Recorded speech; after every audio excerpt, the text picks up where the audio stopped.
It began with subtle shifts in her demeanor, extended periods glued to her phone, secretive grins, and abrupt reasons to linger at the office. I tried to convince myself it was trivial, but my gut whispered a different truth. When I mustered the courage to question her, she brushed it off with a chuckle, waving away my unease. "It's just a fleeting fancy," she said. "You're blowing it out of proportion." Her words struck deeper than I anticipated, not merely because of this so-called fancy, but due to how effortlessly she trivialized my emotions. For days, I wrestled with self-doubt, wondering if she was right, if my insecurities were clouding my judgment. Yet, I couldn't ignore how her face brightened at his name on her screen, or how swiftly she concealed it when I entered the room. This wasn't my imagination. She was emotionally slipping away, leaving me grasping at a marriage that felt increasingly lopsided. I approached her again, this time with measured calm. "Are you aware of the rift this is creating between us?" I asked. She exhaled heavily, as if my concern was an unwarranted burden. "You're making a mountain out of a molehill," she replied. But it wasn't trivial. A passing attraction might begin innocently, but when it evolves into covert texts, suppressed laughter, and daydreams of another, it crosses into betrayal.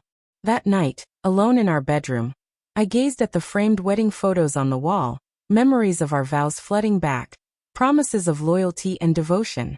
Yet here we were, with her insisting I was overreacting while she gave fragments of her heart to someone else. I felt foolish for battling to preserve a bond she seemed to disregard. The following morning, I chose silence over confrontation.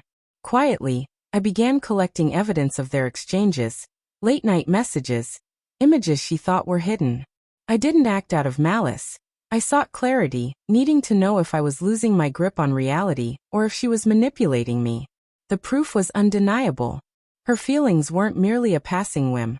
She was deeply entangled. When I presented the evidence, her face drained of color. She stammered, claiming it was still insignificant, but her excuses were flimsy, and my tolerance had worn thin.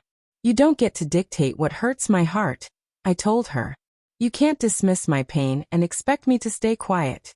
She crumbled into tears, but by then, my love was transforming into something fiercer, self-worth. Her family reached out, confused by her sudden tearful arrival at their home. I recounted the truth, word for word.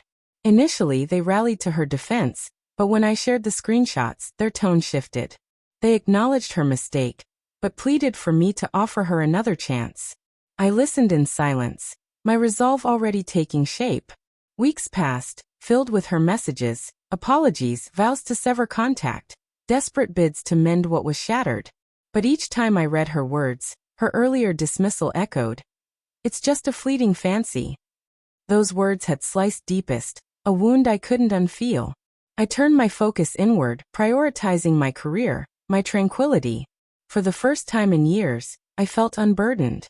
Friends coaxed me out, and I realized how much of myself I'd sacrificed trying to safeguard a marriage that lacked mutual protection. The freedom was exhilarating, yet tinged with sorrow. At our final meeting, I faced her and said, "Love doesn't mean ignoring each other's pain. It means shielding one another from it. You chose him, even if you called it a fancy, and in doing so you lost me." She pleaded for reconsideration, but my heart was resolute. Soon after, I filed for divorce. The process was grueling but essential.